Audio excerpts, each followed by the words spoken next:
At my sister-in-law's wedding rehearsal dinner, I arrived to find no place setting for me. Eliza, my husband's viciously perfect sister, smirked from the head table. "Oh, darling," she purred. "We only reserved seats for important guests." The groom's aristocratic family tittered while my husband shrugged. "Don't make a scene, Maya." I didn't. I excused myself to freshen up and set the timer on Eliza's downfall. I knew it was coming the moment her champagne glass clinked against the Swarovski crystal chandelier. The entire ballroom fell silent, exactly as she'd planned. "A toast," she announced, her voice dripping with false warmth that fooled everyone except those who truly knew her. I tightened my grip on my champagne flute, the stem nearly snapping between my fingers. My husband Ethan remained oblivious, his attention caught by some investment banker joke across the room. Gregory Willis stood proudly at the center of the charity gala he organized, the culmination of months of work to benefit children's cancer research. At 58, he carried himself with the quiet dignity of someone who'd built his empire from nothing, unlike my father-in-law Richard, who'd inherited his wealth and multiplied it through connections rather than innovation. "To Gregory," Eliza continued, her crimson lips curving into what others might mistake for a smile. "I knew better. For bringing us all together tonight. Before we begin, I want to take a moment to thank each of you for being part of this incredible journey." The crowd murmured appreciatively.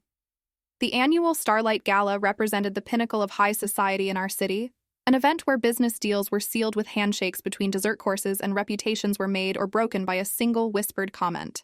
"Though," Eliza added, her voice dropping to a theatrical stage whisper that somehow carried across the marble floor, "I must say the lighting is particularly flattering for you tonight, Gregory. It almost disguises that shiny head of yours." A few nervous titters rippled through the crowd. "What did they call you in the Tribune profile last month? The bald eagle of business?" She laughed lightly, twirling a lock of her expensively highlighted hair. "Though I've always thought vulture might be more accurate, considering how you've circled the Mercer merger." The laughter stopped. Several investors from the Mercer deal stood nearby, and Gregory's recent acquisition had been controversial but perfectly legal. I watched the color drain from Richard's face as his daughter continued her verbal assault, destroying in seconds the business relationship he'd cultivated for years. "Eliza," I whispered urgently, stepping toward her. "That's enough." She ignored me completely, as she always did, Ethan's insignificant wife, the woman who wasn't born into money and therefore would never truly belong in her world. "To our bald vulture," she concluded, raising her glass higher, "may your talons never lose their grip." Silence crashed through the room like a physical wave. I caught Gregory's eye across the crowd. The steel in his gaze was unmistakable, cold, calculating, and suddenly very, very dangerous. This wasn't just a social faux pas. This was business suicide. Richard finally moved, crossing the room with remarkable speed for a man his size. "My apologies, Gregory," he said loudly, gripping Eliza's elbow with barely disguised fury. "My daughter's sense of humor sometimes exceeds her sense of propriety." She meant no disrespect. "Of course not," Eliza agreed smoothly, though her eyes told a different story. She'd meant every word. Petty revenge for Gregory declining her pitch for heading the Willis Foundation's marketing division last month. She never could handle rejection. "No offense taken," Gregory replied, his voice glacial. "Though I'd be careful about birds of prey analogies, Miss Harrington. Even vultures serve a purpose in nature's hierarchy." The orchestra struck up again, desperate to fill the awkward silence. Ethan finally appeared at my side, squeezing my hand while completely missing the tension vibrating through the air. "Everything okay?" he asked cheerfully. "Fine," I lied, watching as Richard forced Eliza to approach Gregory directly. Her apology was a masterpiece of insincerity. "I'm terribly sorry if my toast came across as inappropriate, Gregory. You know how I adore your unique profile." Gregory's nod was so stiff it might have cracked. "Of course, Eliza. Your candor has always been your most distinctive quality." That should have been the end of it, a social misstep smoothed over with practiced politeness. But I'd spent enough time observing the dynamics between these powerful families to recognize the tremor that had just rippled through the foundation of their carefully constructed alliance. "He'll never forgive her," a voice murmured at my elbow. I turned to find Layla Willis, Gregory's daughter, and surprisingly my closest friend in this world of sharks disguised as socialites. Unlike the other trust fund children, Layla had actually worked her way up in her father's company, starting in the mailroom despite her last name. "Your father has always been gracious," I offered diplomatically. Layla snorted delicately, steering me toward the terrace doors. "In public, yes. But did you see his eyes?" Outside, the summer night enveloped us in blessed quiet, the city skyline glittering beneath us, the Willis Tower's distinctive silhouette dominating the view. "Dad's been looking for an exit strategy from your in-laws' business for months," she confessed, her voice barely above a whisper. "This merger with the Palmer Group that Richard keeps bragging about, it's built on sand. The only reason Dad hasn't pulled out completely is because of the history between our families." I absorbed this information silently, filing it away like the loaded weapon it was. For 3 years, I'd endured Eliza's subtle jabs, her ways of reminding me I would always be an outsider, the scholarship girl who'd somehow snagged the Harrington heir, but would never truly belong. "Don't repeat that," Layla added quickly. "Dad would kill me." Before I could respond, the terrace doors flew open. Richard emerged, booming with artificial joviality, his arm slung around Gregory's stiff shoulders. "The future looks bright, doesn't it, Gregory? Once we finalize the Palmer merger next month, we'll dominate the entire eastern seaboard." "Indeed," Gregory replied, his smile tight and empty. I noticed how it didn't reach his eyes, the same eyes that had locked with mine earlier, filled with quiet fury. More guests spilled out onto the terrace as the fundraising portion of the evening concluded. Ethan found me again, wrapped in his carefree bubble of privilege, utterly unaware of the business apocalypse his sister had nearly triggered. "Dad says we've raised $8 million tonight," he told me proudly. "Eliza's already planning how to leverage it for the wedding publicity." Of course she was. Eliza's upcoming marriage to the Palmer heir had nothing to do with love and everything to do with merging two family empires. I nodded and smiled, playing my part as the supportive wife while inwardly contemplating the web of lies and leverage that held this glittering world together. At precisely 10 Gwari, the fireworks began, exploding over the river in brilliant cascades of light. As everyone's faces turned skyward, I made my decision. 3 years of subtle humiliation. 3 years of being the outsider, tolerated but never accepted. 3 years of watching Eliza crush anyone who stood in her way with the casual cruelty of someone who'd never faced consequences. As the colors burst overhead, illuminating Eliza's perfect profile, I made a silent vow that froze into determination within my chest. She would pay for her arrogance, not tomorrow, not next week, but when the moment was perfect. I would remember Gregory's steel gaze, Layla's whispered intelligence, and the fault lines running through the Harrington family empire. Eliza had no idea that tonight, with one champagne toast and a thoughtless insult, she had sown the seeds of her own destruction. 2 months after the gala, gilt-edged invitations arrived announcing the engagement of Eliza Catherine Harrington to Mr. James Preston Palmer III. The envelope weighed more than my wedding ring, the paper so thick it nearly qualified as cardboard. Ethan brought it home with a mix of excitement and trepidation. "Mother says it's going to be the social event of the year," he explained, watching me examine the elaborate calligraphy. "The press coverage alone will boost company stock by 5%. I set the invitation on our kitchen counter. How romantic. Ethan missed my sarcasm entirely. Well, it's not just about romance, is it? The Palmers control shipping routes we need, and we have the distribution network they've been trying to build for a decade. He kissed my cheek absently. It's a perfect match. Perfect for everyone except the couple themselves, perhaps. I'd met James Palmer exactly twice, once at a charity auction where he'd spent the evening glued to his phone, and again at a Christmas party where he'd gotten so drunk he'd called his own sister by the wrong name. Eliza had previously referred to him as that pompous Palmer bore, before suddenly deciding he was the love of her life. The engagement party a week later was held at the Harrington family estate, a sprawling mansion with manicured gardens that had been featured in architectural magazines across the globe. I wore emerald green, knowing it would irritate Eliza, who had specifically requested guests wear pastels to complement her blush pink gown. "You look beautiful," Layla whispered when she found me near the champagne fountain.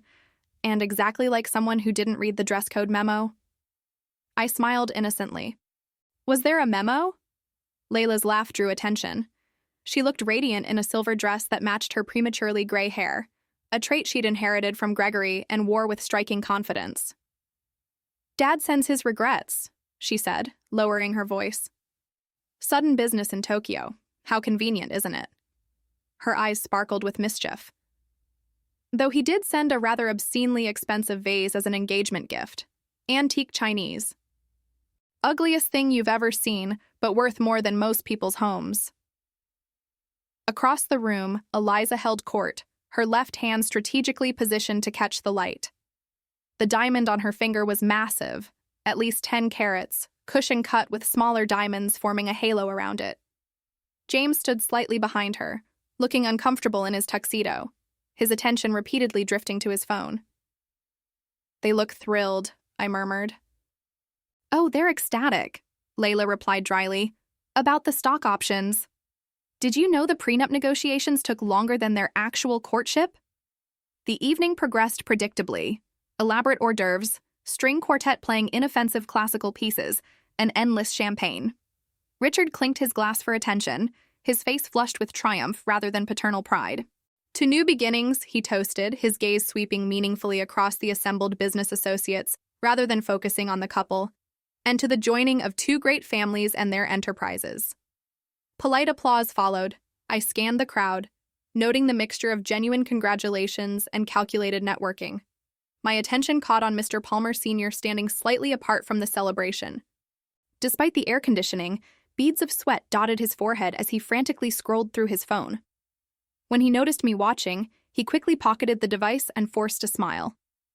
I excused myself from Layla and drifted toward the bar, positioning myself near enough to overhear his urgent whisper to an associate. Don't care what we have to liquidate, just keep it quiet until after the merger announcement next week. I sipped my champagne slowly, mentally filing away this fragment of conversation. The foundation wasn't just cracking, it was beginning to crumble. Later that night, as Ethan and I drove home, his usual carefree demeanor had vanished.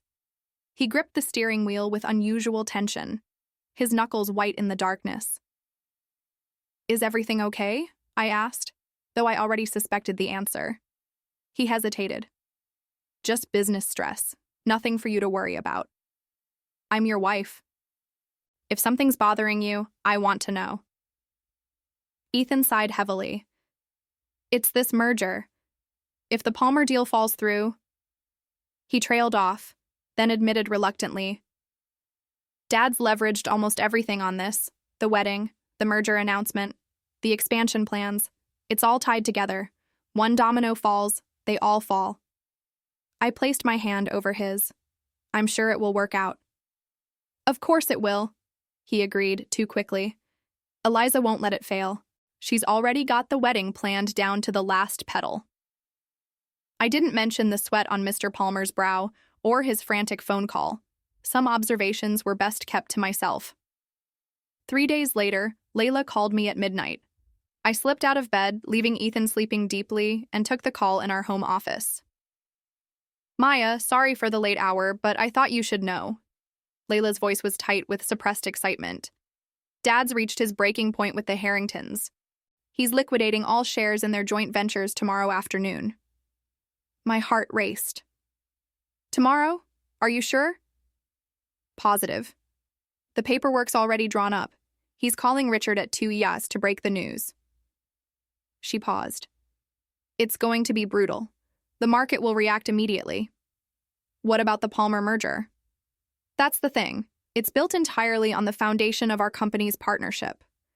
Once Dad pulls out, the whole house of cards collapses. I closed my eyes, visualizing the timing. The rehearsal dinner is tomorrow night. Is it? Layla feigned innocence poorly. What unfortunate timing. After we hung up, I sat in the darkened office, possibilities unfolding before me like a chess match reaching its conclusion. 3 years of calculated patience, of watching and waiting, had led to this perfect moment. The pieces were aligned. Eliza's cruelty, Richard's arrogance, and their business built on exploitation rather than innovation. I picked up my phone and scrolled to a number I rarely used. My finger hovered over it briefly before I pressed call. Gregory answered on the second ring, his voice alert despite the hour. "Maya, is everything all right?" "Everything's fine," I assured him, my voice steady as a surgeon's hand. "I hope I'm not calling too late." "Not at all. What can I do for you?" I chose my words carefully. "Layla mentioned you're planning some significant business changes tomorrow." She shouldn't have shared that information. "Probably not," I agreed. But she did, and it got me thinking about timing. Timing?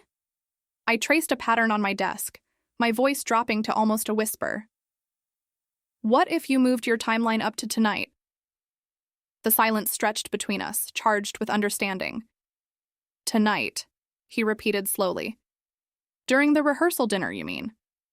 I didn't confirm or deny. I didn't need to. Gregory's low chuckle held no humor, only recognition of a worthy strategy. "You've always seen more than others give you credit for, haven't you, Maya?" "I observe," I said simply.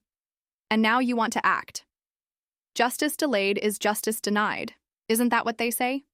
Another long pause. Then, "I'll need to make some calls. Of course, I wouldn't want to keep you." As I prepared to hang up, his voice stopped me.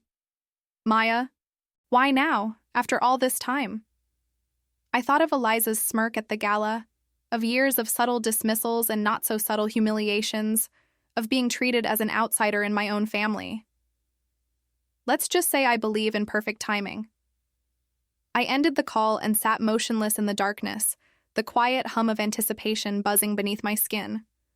Tomorrow night, Eliza's perfect world would shatter, and I would be there to witness every moment of her downfall. I arrived at the rehearsal dinner the following evening with Ethan, dressed in a midnight blue gown that complemented my carefully applied makeup. Nothing too flat, nothing that would draw attention. Tonight wasn't about me. Tonight I was merely the observer, the invisible catalyst who had set events in motion. The venue, an exclusive restaurant overlooking the city skyline, had been rented out entirely for the occasion. Crystal chandeliers cast a warm glow over the gathered elite. The Harrington family, the Palmers, and a carefully curated selection of influential business associates. Eliza had arranged the seating with strategic precision. I noted with grim satisfaction that my place card was tucked between two elderly aunts at the table furthest from the bridal party. "I'll have them fix it," Ethan offered when he noticed, but I placed a gentle hand on his arm. "It's fine," I assured him. "I'm happy where I am." And I was. My peripheral position would give me the perfect vantage point to watch the impending catastrophe. I checked my watch discreetly, 7:45 p.m. Gregory had confirmed by text that everything was in place. His team had executed the share liquidation with silent efficiency over the past 18 hours. Financial news outlets had been alerted. Time to break the story at precisely 8 p.m., right as Richard would be giving his rehearsal dinner speech. The first course arrived. A delicate arrangement of scallops that I barely tasted. My attention was fixed on the head table, where Eliza preened in a silver sheath dress, a diamond necklace catching the light with every movement. It had been a PR wedding gift from James, though I suspected it was another strategic investment, another piece of collateral in their transaction disguised as romance. At 8:05, Richard rose from his seat, champagne glass in hand. The murmur of conversation died down as he cleared his throat. "Distinguished guests, beloved family members," he began, his voice carrying the practiced resonance of someone accustomed to boardroom speeches. "We gather tonight on the eve of a momentous occasion, not just the union of two people, but the joining of two great legacies." I took a small sip of wine, savoring the moment like the vintage in my glass. Tomorrow, when Eliza and James exchange vows, they will be cementing more than their love. They will be forging the future, a future of prosperity, growth, and... His phone buzzed loudly against the table. Richard frowned, glancing down at the screen. His face remained composed, but I caught the slight tightening around his eyes. He silenced the device and continued. "As I was saying, a future of unprecedented opportunity for..." The phone buzzed again, and again, and again. Not just his now, but phones throughout the room. The soft chime of notifications created a discordant symphony that drowned out his words. Mr. Palmer was the first to check his device. I watched the blood drain from his face in real time, leaving him ashen under the chandelier light. "Richard," he interrupted, his voice strangled. "The stock—" The rest of his sentence was lost as Richard's phone rang, a distinctive ringtone he used only for his most critical business calls. With a strained smile, he excused himself. "One moment, please. I'm sure it's nothing." But it wasn't nothing. Through the glass partition separating the private dining room from the corridor, we could all see Richard's expression transform. Disbelief, rage. The progression was fascinating to witness, like watching a sculpture crack from within. He reappeared a moment later, face contorted. "What do you mean he's withdrawn?" His scream silenced the orchestra, the glass he'd been holding shattering against the floor. "That's impossible. The paperwork wasn't finalized until next week." The room froze. Eliza's hand flew to her throat, clutching at her diamond necklace as though it suddenly restricted her breathing. "Father?" Her voice held a note I'd never heard before, pure fear. Richard didn't respond. He was shouting into his phone, spittle flying from his lips. "Call him back! Tell Willis he can't do this! The announcement is Monday." The name Willis rippled through the room. Guests began checking their own phones, gasps and murmurs building into a crescendo of panic. "Harrington Industries plummets 43% in after-hours trading," someone read aloud. "Willis Enterprises severs all ties with Harrington Industries effective immediately," another voice added. "Palmer Global expected to withdraw from merger talks." Mr. Palmer Sr. swayed on his feet, his complexion turning from white to gray to a concerning shade of green. He reached for the table to steady himself, missed, and collapsed face first into his chocolate soufflé. The chaos that followed was exquisite. Waiters rushed to Mr. Palmer's aid while business associates huddled in corners, frantically calling their brokers. The orchestra, unsure whether to continue playing, awkwardly transitioned to a somber melody that only heightened the sense of disaster. And through it all, Eliza stood statue still, the realization dawning across her perfect features. This wasn't just a business setback. This was the end of everything she'd planned. "The wedding," she whispered. Then louder, "The wedding! What about the wedding?" James was already on his phone, his back turned to his fiancée as he barked orders to his financial team. The gesture said everything. When faced with choosing between Eliza and his family's money, there was no contest. Eliza's composure cracked. She lunged at Ethan, who had been watching the scene unfold with the same stunned expression as everyone else. "Do something!" she screamed, her manicured nails digging into his arm. "Call your contacts, call someone, this can't be happening." Ethan looked helplessly from his sister to his father, who was now slumped in a chair, phone pressed to his ear as he begged his legal team for options. "I don't think there's anything we can do, Liz," he said softly. "If Willis has pulled out—" "I don't care what he's done." Her voice rose to a pitch that made Crystal ring. "Fix it." I remained in my seat, calmly lifting my wineglass to my lips. Our eyes met across the chaos, Eliza wild with desperation, mine steady with satisfaction. For just a moment, a flash of suspicion crossed her face, quickly replaced by renewed panic as James's father regained consciousness, only to immediately begin calling his broker. By midnight, the restaurant had emptied. The Palmers had departed en masse, James trailing behind his family without so much as a goodbye to his fiancée. Business associates had melted away, eager to distance themselves from the imploding Harrington empire. Only the immediate family remained, shell-shocked in the aftermath. Ethan and I returned to the Harrington estate with Richard and Eliza. The house, which had been transformed with floral arrangements for tomorrow's garden ceremony, now felt like a funeral parlor. Eliza disappeared upstairs while Richard locked himself in his study with a bottle of scotch. Dawn broke with the inevitable announcement: the wedding was canceled. I found Eliza in her room, surrounded by wedding gifts that would now be returned. Her designer gown hung on the closet door, mockingly perfect in its ivory splendor. She wasn't wearing makeup, her hair tangled from a sleepless night. When she looked up, her eyes were red-rimmed, but I knew, just as I knew the sun would rise, that she wasn't crying for love. She was crying for the empire that had slipped through her fingers, for the status she'd lost, for the future that had evaporated in a single evening. "Are you happy now?" she whispered hoarsely. I leaned against the doorframe. "Why would I be happy about your wedding being canceled?" Her laugh was bitter, hollow. "Don't pretend. I saw you last night. You enjoyed every second." I didn't deny it. Some truths didn't need to be spoken aloud to be perfectly understood. I left Eliza's room without responding to her accusation. There was nothing to say. We both knew what had happened, even if she didn't understand exactly how I'd orchestrated it. In the hallway, I nearly collided with Ethan, who looked like he hadn't slept at all. "Dad's in his study," he said, his voice rough. "He's been on the phone with Gregory Willis all night." I nodded, feigning sympathy. "Any progress?" Ethan ran a hand through his disheveled hair. "None. Willis won't budge. Dad's offered everything: increased shares, board positions, even naming rights on the new headquarters." And Gregory's response? "He just keeps referring to some formal letter his legal team sent over." Ethan leaned against the wall, suddenly looking older than his 34 years.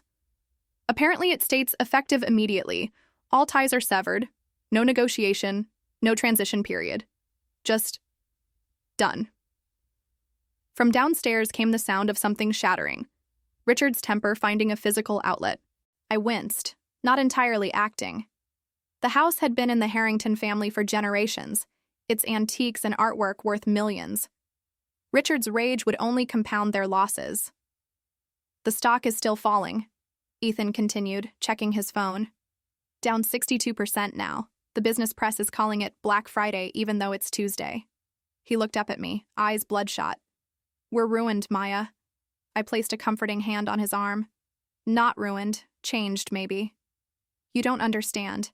Everything, the house, the vacation properties, even our personal accounts, it's all tied to company stock and assets.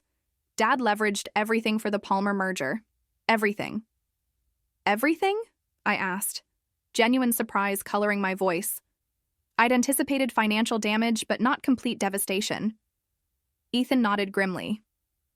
"The prenup negotiations took so long because Dad was hiding our liquidity issues. The Palmers wanted guarantees we couldn't actually provide without the merger itself." Another crash from downstairs punctuated his words. We both glanced toward the sound, then back at each other. "You should get some rest," I suggested gently. "Tomorrow will be difficult enough."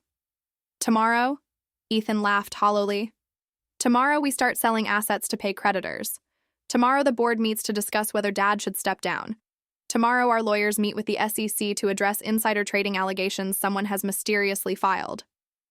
I kept my expression neutral. The SEC complaint had been Layla's idea, a detail I hadn't known about until it was already done. As Ethan turned to go, he paused, studying my face with unexpected intensity. "You knew this would happen." It wasn't a question. His eyes, so like his father's but warmer, more perceptive, held mine steadily. In that moment, I realized he'd always been more observant than his family gave him credit for. "Not exactly," I replied carefully. "Not the scale of it." "But you knew something." He stepped closer. "When Dad announced the merger was collapsing, you weren't surprised at all. You were ready." I maintained his gaze, neither confirming nor denying. After a long moment, a strange expression crossed his face. Not anger or betrayal, but something like respect. "Remind me never to underestimate you," he said quietly, then continued down the hall to his old bedroom.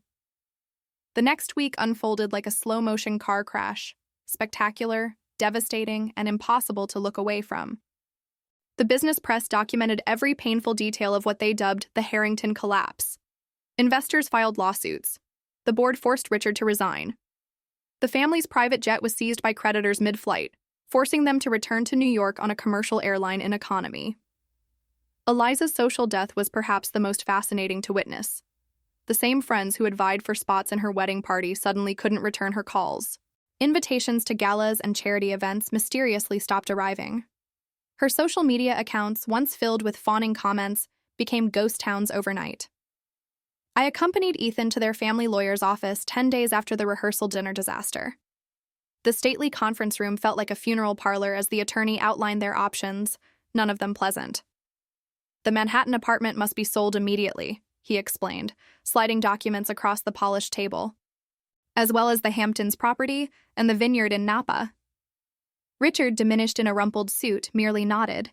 Eliza, however, wasn't accepting defeat so easily.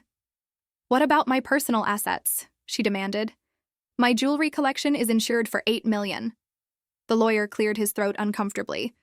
"I'm afraid most of your collection was purchased with corporate funds or through company accounts. Those items have already been inventoried for liquidation." "That's impossible!" Eliza slammed her palm on the table. "My diamond parure was a gift from father." "A gift purchased through the company as a tax write-off," the lawyer corrected gently. "The documentation is quite clear." When we left the meeting, Eliza was still arguing, her voice rising to a pitch that made the receptionist wince. Ethan and I stepped into the elevator in silence. "Will you stay?" he asked suddenly as the doors closed. "With me, I mean.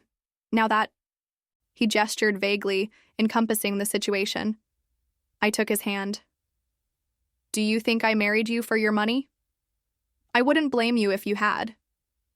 His smile was sad. "It's what everyone else wanted from us." "I'm not everyone else." The truth was more complicated. I hadn't married Ethan for his money, but I hadn't married him for love either, not at first. I'd married him because he was kind when his family was cruel, because he saw me when they looked through me. Love had grown later, quiet and steady. Now, watching him face his family's downfall with dignity, I realized that love had deepened into something genuine. 2 days later, Layla invited me to lunch at a discreet restaurant far from the financial district. "To the architect of the most elegant revenge I've ever witnessed," she said, raising her water glass in a toast. "I never thought you had it in you." I smiled faintly. I had excellent help.